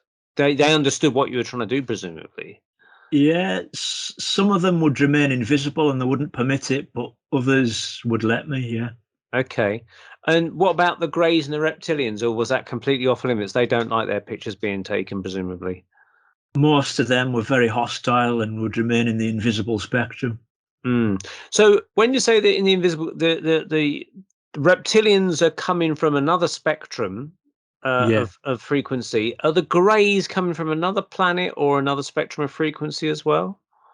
Yeah, when the Greys came for me and threatened to cut my arm off, they had like glowing white eyes which would crackle through from the invisible spectrum like an electrical crackling noise from one frequency to the other. And they threatened to cut your arm off because you were going to do what, expose them, or? Yeah, because I was friends with the Pleiadians. They held me down on the bed and they said, should we cut your arm off to make you like Billy Meyer? Really? Yeah. Do you think that's what they did to him? Do you think they arranged that accident on the bus with Billy Meyer, or they just use him as an example in some way? I don't know. It's tragic that he lost his arm. It really is. Yeah. Because there's always been a bit of speculation whether he made models and strung them up, and how could he have done that with one arm and things. And then there's been accusations where supposedly his wife or his son or someone found models that were made from wedding cake tears and that kind of stuff, and it looked like the ones in the photographs. I mean, do you think he was being set up by the CIA to kind of like make him look like he wasn't genuine or something? Yeah, I believe it's the most genuine case on Earth, and there's been a concerted effort to discredit him over the years. I mean, I think he's had 22 assassination attempts. So Crikey. Yeah. I mean, you think with all their expertise and brainwave technology, that at least one of them could get a decent assassin to shoot him. Aim for the arm. Which one? The one that's missing, you know. Mind you, Hitler had about 40 assassination attempts on him. Yeah, I mean, crikey, what sort of army are they training these people? Bloody lousy army, aren't they? You know, crikey. So getting to the point where we had this initial thing about these crashed ships, you saw these things being down, these UFOs being brought down. Let's go through the first one. So what happened? And you believe that the military were using your abilities of telekinesis, telepathic abilities to track these UFOs somehow, and then they would then lure them in using you and then bring them down. Is that right? Yeah, I was completely set up in that way for a deliberate shoot down of a UFO at Sandy Psyche in 1999. Okay, and where is this location if people want to try and find it on the map? Yeah, it's about there's a place called Longtown, which is 10 miles north of Carlisle. And the Sandy Psyche base, where a lot of the space operations happen, is 2 miles south of Longtown. Right. And so this place where you say the space operations happen, is it deliberately made to monitor these UFOs, or is that just like the fact that it's attracted the attention of these UFOs, do you think? Yeah, they've got a base there, and they shoot UFOs down. They reverse engineer them, and they put weapons onto the craft, repair the craft, fly them up into space to try and shoot even more down. Crikey. So they're turning their own guns on them, so to speak. Yeah. Okay, so take us back stage by stage then. You were lured into this trap to obviously get this craft to come down. So what was you doing, and how did that unfold? Yeah. I was listening to music in my bedroom in my council house at Sandyside. Mm-hmm. It was dark, and I was looking south into the farmer's field. Mm-hmm. I was just looking at all the car headlights on the A7 and enjoying my music. Mm-hmm. And I decided, should I try and initiate a telepathic contact with a UFO? Because it's just what I'd learned to do as a hobby, you know? Yeah. So I tried to do a peaceful telepathic contact with the UFO out the back window. And I seen a classic UFO come flying over the farmer's field with a dome on top, and flashing lights around the rim. And as soon as it flew over the farmhouse, it suddenly crashed at a 45-degree angle into the farmer's field. And as soon as it crashed, all the rim lights went out. And I got a specific warning not to go out. I was warned to stay in my bedroom. Telepathically? I think it was by the military, though, yeah. But they beamed direct to skull. Yeah. Stay indoors sort of thing. Okay. Yeah. So what did you do? Stay indoors and just watch it from afar? Yeah. And what could you see happening once it was brought down? Could you see any people moving in and doing stuff? I believe they tried to brainwash some of it out afterwards. But the very next morning, I remember seeing like a crater, and there's a tractor trying to plow over the crater where it crashed. And there was a fire engine there doing cleanup operations. That's interesting, because you got a tractor, which the military wouldn't, you presume, not have a tractor, and well, they might have a fire engine, but it's almost like they're engaging civilians to help in that cleanup operation. That's what it sounds like, using very conventional civilian technology. And presumably the farmer would have to be notified, or maybe he's even aware that something happened, but maybe they fobbed him off that some helicopter or something that had crashed there. I mean, did you hear anything what the farmer might have thought? The whole area was a secret military space base, and everything was in on the operation. Oh, really? So if it was a fire engine, that was part of their operation from their base? Yeah, there's a military base at Longtown, and they've got specialized firefighting crews there, because they've got a nuclear weapon storage area at Longtown, but it's all secret. Right. Okay. So this craft was brought down. Did you see any beams fire out, or you just see it wobble and crash, or what? They had some kind of ground-based laser cannon, which they were trying to disguise it as an everyday object, so as the UFO occupants wouldn't realize they were in an area of danger where they could get shot down. And these occupants of this UFO, who do you think they were inside there? Greys or reptilians or what? Yeah, I was told there were two grey occupants that were killed upon impact. Right. Okay. Now, if they've got, presumably because greys have communicated with people that they're abducting telepathically, maybe there's a limit to their range of what they can do telepathically. Because if the greys don't recognize that laser cannon, it means that they can't read the minds of the military in that area, presumably. Yeah, that's only my thoughts initially about the whole thing. They've been duped, but maybe somehow they've been brought to you, though. So somehow the greys can telepathically home in on you as like a beacon, but they can't seem to get the thoughts of everybody else on the military base or something, presumably, unless the military base is shielding themselves in some way, maybe. Yeah. Which could be a possibility. Yeah. Okay. I did actually get contacts from the Pleiadians to get me to walk around the surrounding area and the base and everything, to help them figure out where the weapons were coming from, shooting them down, because they wanted to neutralize these ground-based laser cannons to knock them out. So in other words, you're going around looking at everything, and through your eyes, they can see what's happening, type of thing. Yeah, they wanted to knock out these weapons just to keep the peace. Right. Okay. Okay. So, what do they feel about the Greys being brought down? Are they kind of saddened by it, or do they think they deserve it, or like you say, keep the peace? Are they just trying to keep everybody in the skies happy and jolly? Yeah, I think the Pleiadians are on a much higher level, and they want all the different races to be friends. Okay. And so, when you walked around the base, was you approached by anybody saying, "What are you doing?" Because obviously they know who you are, I presume.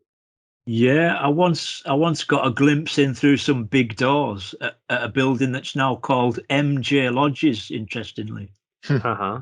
yeah, What did you see there? yeah, there was like a flying saucer with two missiles on either side of it, just sitting there in the hangar. Wow. I Yeah. mean, for you to get a glimpse in there, do you think they deliberately left the doors open so that they knew you'd go past there to see it? Yeah, they tried to recruit me. They wanted me in on the project. There was a guy standing at some trucks on the edge of the Sandy Sike industrial estate, Mm-hmm. and he offered me a job in the space field. Mm-hmm. Mm. And what did he say to you? Do you fancy a job working for us, and we'll pay you XYZ amount of money? Yeah, he And you said, must have said, to do what? yeah. After all the programming attacks and everything, I kept turning the offer down, but they tried to keep me on this base for this shoot down operation anyway. So you were the bait, and so after that happened, this UFO was brought down by this laser cannon. How did you find out that it was two Greys that were killed in there? Just by the classified workers on the base using their mind control technology. What They wanted they me to know because they wanted my help. I see. Okay. So did they tell you that you were partly responsible indirectly for that crash? Yeah, at one point they tried to say I was a CIA cyber soldier. Right. And what was your thoughts when you heard that? I said, I was just rejecting it all and started blocking it with music and stuff. Mm, mm. And this was prior to the Palladians blocking out all these things, presumably, because Yeah, obviously they came later on. Yeah. yeah. Okay. So, and you heard it was the Greys and that, and then there was another incident later on. How many years later was the later on incident of another UFO coming down? Yeah, it was only 1 year later in the year Only 1 2000. year later. Right. Yeah. Okay. Right. And it was the same location? No, I'd moved off I got out of the base as fast as I could. I only lasted there a year because I wanted nothing to do with it. Mm-hmm. What type of So, base was it? Was it Army or Air Force, or what kind of base was it? yeah, I believe it was a joint operation between the Army and the Air Force. Right. The Army has an official base at Longtown, but the whole area was being used for the operation between the Air Force and the Army. Was it UK or US or both? Um, I believe it was mostly British, but they were all being exploited by a reptilian occupation force. Right. Heavy stuff. Yeah. So when you say they're being exploited by a reptilian occupation force, I mean, what gives you that idea then as such? Yeah. They were the ones that interrogated me and mustard gassed me in my bedroom at Sandy Side. The reptilians did? Yeah, yeah. And how did that come about then? Before we move on to the next UFO, I'm interested to find out what happened with that. Yeah. They just wanted to exploit me at Sandy Side for the shoot downs. But they didn't want the grey craft, they wanted the Pleiadian craft. Right, okay. Okay. Yeah. It's a bit like clay pigeon shooting, and everyone's got their eyes on certain targets. And Yeah. yeah, my God. Okay. So going back then, a year after this first shoot down, you were involved in another shoot down, and this is when you was working for the environmental agency or something like that, wasn't it? Yeah, I was doing conservation work with Conservation work. That was it. Yeah. yeah, it was a body out of the Sunderland University called Conservation Environmental Education Development, or SEED for short. Right. Okay. Yeah, And you was in a mini bus or something, wasn't you? yeah. Three soldiers joined us in the minibus. They were called Dave, Gary, and Morris. Okay. Dave had served in the Falkland Islands. He had an army jacket on. Mm-hmm. Gary had army pants on, and Morris was all in civilian clothing. Mm. And why did they join you in that bus if it was just to do with conservation? Yeah, basically it was another setup, and they knew what we were being exploited for. Right. Okay. Yeah. So did you have suspicions when they suddenly got on the bus? You thought, hang on, this is a bit weird. Why are these soldiers getting on this bus? Yeah. We used to have to stop near the Vickers factory, where they were giving some information away before we would go onto the job site, so they knew what they were doing. Okay. So you set out, you picked these 3 guys up, and then what was the preceding events after that? Yeah, it was broad daylight, but very bad weather, and I looked out the window, and this silver metallic saucer-shaped UFO just came crashing down into the ground. Crikey! Was it a sudden, literally look, and there it is, bang on the ground? Yeah. So you didn't hear anything. You had no sensations, no warnings in your head or anything, or? No, I believe the ETs were following me, and unfortunately, the military knew their position and exploited it again. Right. Okay. Yeah. And so the driver of the bus presumably must have seen it. Everyone on the bus must have seen it, I presume. I'm not sure, because again I got brainwashed and it got covered up. I see. Okay. So you didn't know any more than that. You just saw it crash. You didn't see any aliens or anyone gather around it, or? We weren't allowed to stop. We just had to carry on to the job site. Right. Now, when you gave the interview to Miles, when you recounted this one, didn't you say one of them went yes or something? Yeah, Morris punched the air and said yes. So he was really pleased that this craft had crashed. He knew what was happening. Right. As if to say, we've got one, sort of thing. Yeah. Right. But you felt sad or something, didn't you? That it was your friends or something, you said. Yeah, it felt like it was very upsetting to me. It was like witnessing a family car crash. It actually gave me PTSD for many years. Right. Okay. So do you think, because you were upset by this, do you think it was the Pleiadians or was it other beings or what? I never got to find out the particular race inside the UFO that time. Okay. And this was in a public field, more accessible to the public because it was presumably had the road going through it, or was this on this land again owned by the military? I'm not sure, but there are a lot of army facilities up there. There's RAF Spade Adam, and there's an army base called Otterburn. So there's a lot of military land up there. Yeah. Right. Okay. And so afterwards, do you feel that they upped this kind of wiping technology on you to try and remove any trace of that? Definitely. They did a much better job of brainwashing the second crash out than they did the first. Yeah. And how did you remember it? It was such a striking event. It just stuck in my brain so vividly. Right. Okay. So that's part that they couldn't dislodge, but the surrounding after events, they managed to eradicate. But this pivotal, shocking event of this UFO crashing was much harder to dislodge. Yeah. Have you ever considered being put under hypnosis or anything like that to see if anything can be retrieved?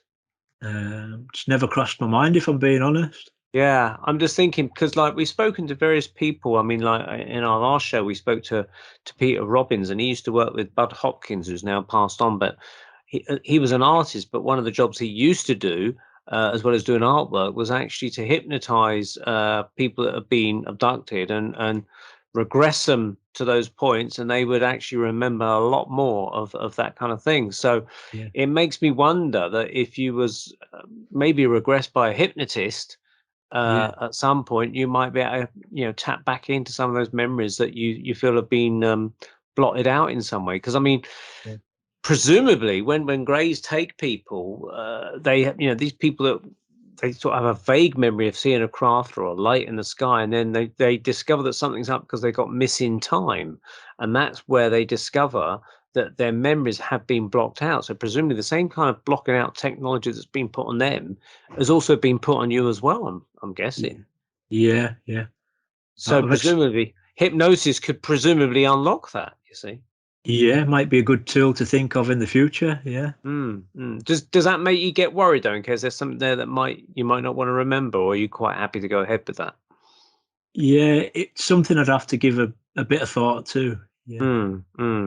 So with the Pleiadians after that, did they then come in and say, right, we're going to protect you now, no more UFO crashes, or what then unfolded? What changed? Yeah. I got to learn that they could put this block on and stop all the microwave programming attacks. And I started doing contact reports with the Pleiadians, much like Billy Meyer does. Right. And so when it's contact reports, what does that involve doing? Yeah, it's connected to my degree studies, so I understand some of the subject area that they're wanting to convey, and I'm able to write it down and pass it on. So that's to do with the environment, that kind of stuff. Like reporting on how the local environment is behaving or suffering or wherever it might be. And do they give you feedback on that? Yeah. When I first moved back to Sunderland this time, I've moved back to Sunderland 3 times, but this most recent time, I wrote a lot of notes down from the Pleiadians over 2 years. And then I got confirmations about things in textbooks and things, so I realised it was all genuine. Did the Pleiadians ever go into the darkness that is controlling this planet and how to get rid of it?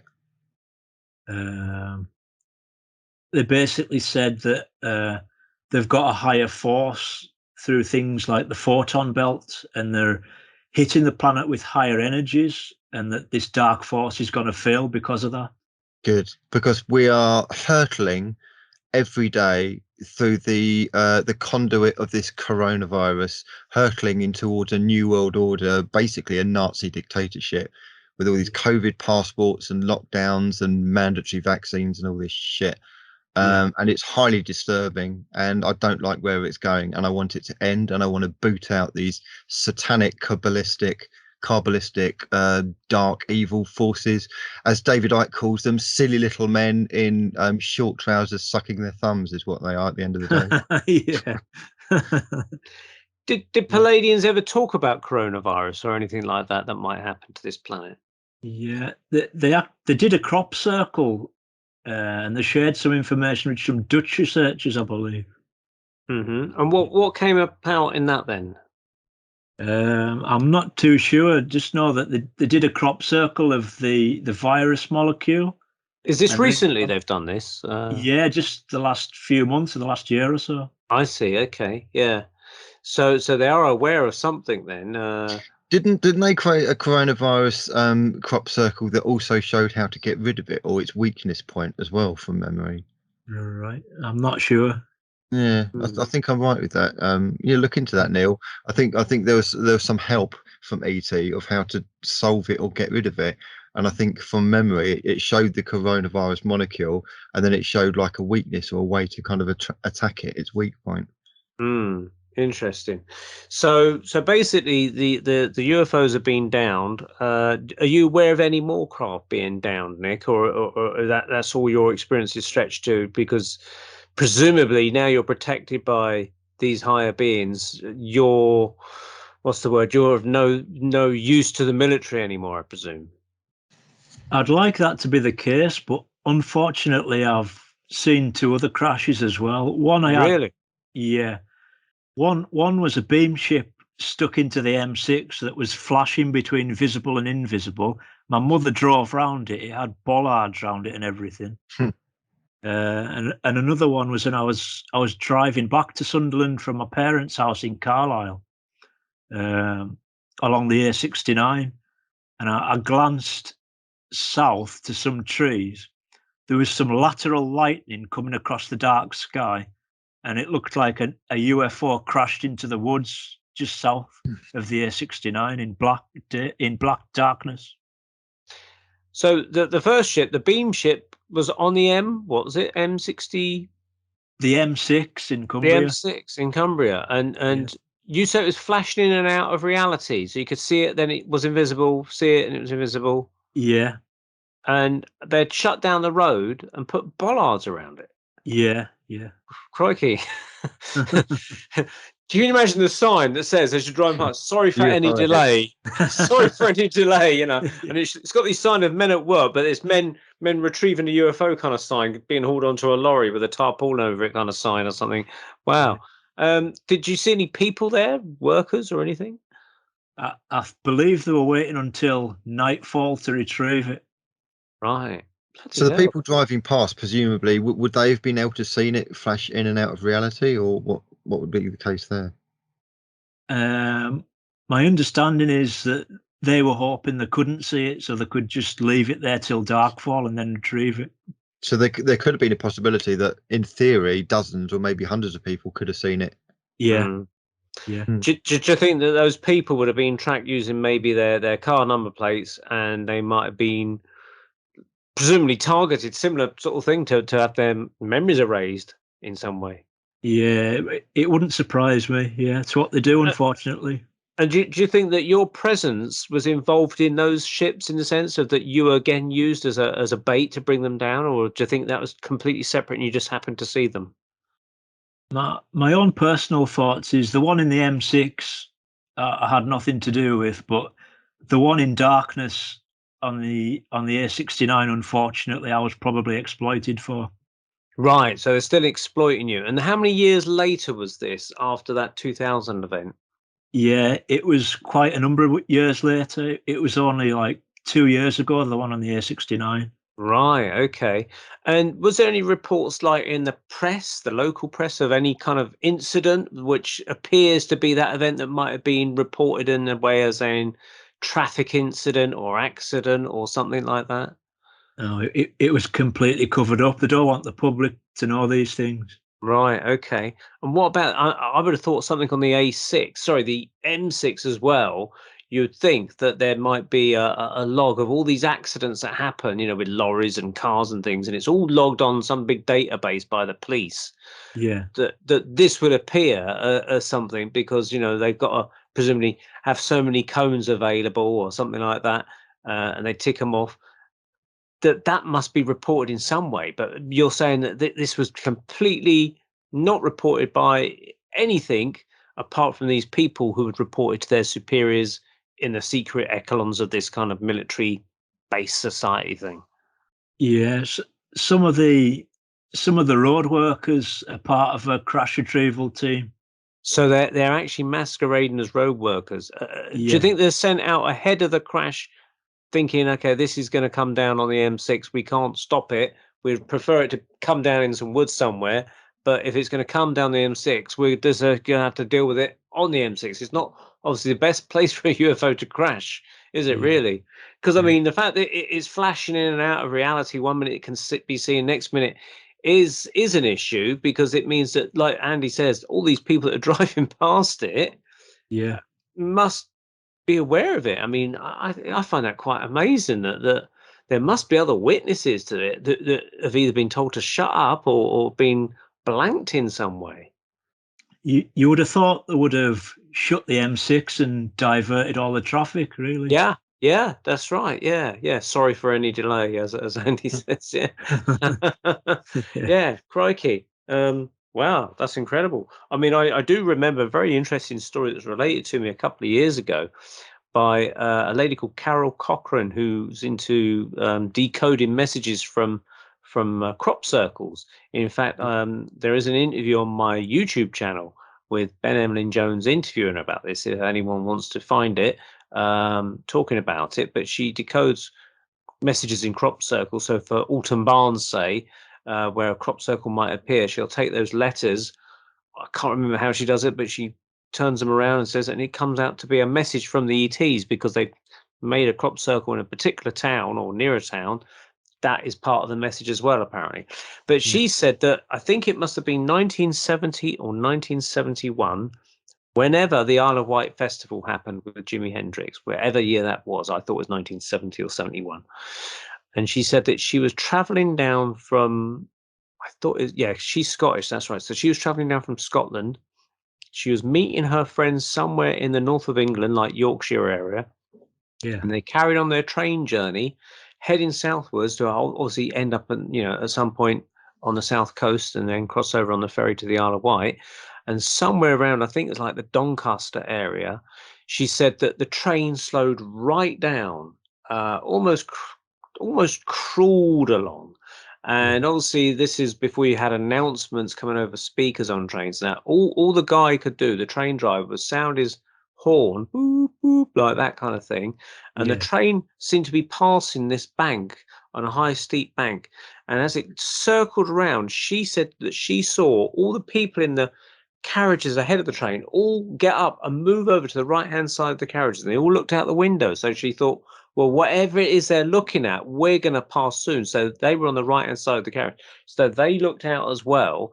And as they went around this bank, they saw down about 50 foot below them this flying saucer, complete with a ladder coming out the base of it. And it seemed to be on 3 legs, just parked there. No one there, just a flying saucer, no beings, no one walking around, just parked there. And so this guy was obviously trying to alert them to everyone that was there. So this one had landed, it hadn't crashed.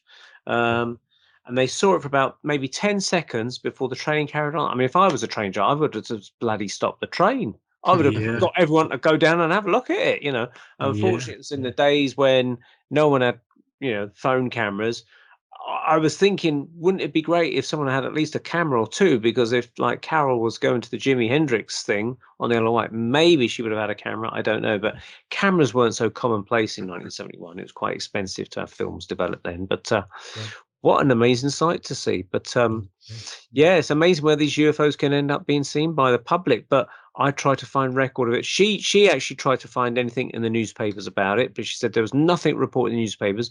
She did kind of think, well, maybe it was a set for a film, or maybe they were filming an episode of Doctor Who and that was the set of it, but nothing ever came to light about it. So they put it down to the fact that they saw an identical, you know, a UFO, flying saucer, whatever it was, down on the banky grass somewhere around Doncaster. Really, really weird.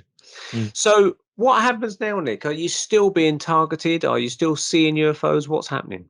Yeah, I'm wondering if there's been some kind of intervention to stop the shoot downs, because I've lost my driving license temporarily. So really, so I'd feel safer visiting my family on the train anyway. I'd feel less exploited, you know.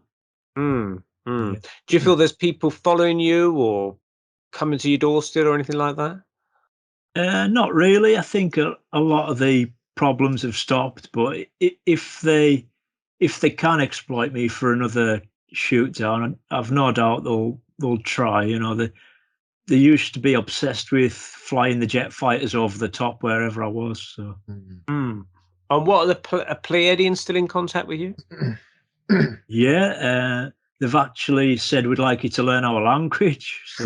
Really? Yeah. Really? So how do they propose you do that? I haven't a clue. Send your CDs through the post or something. Yeah. Wow.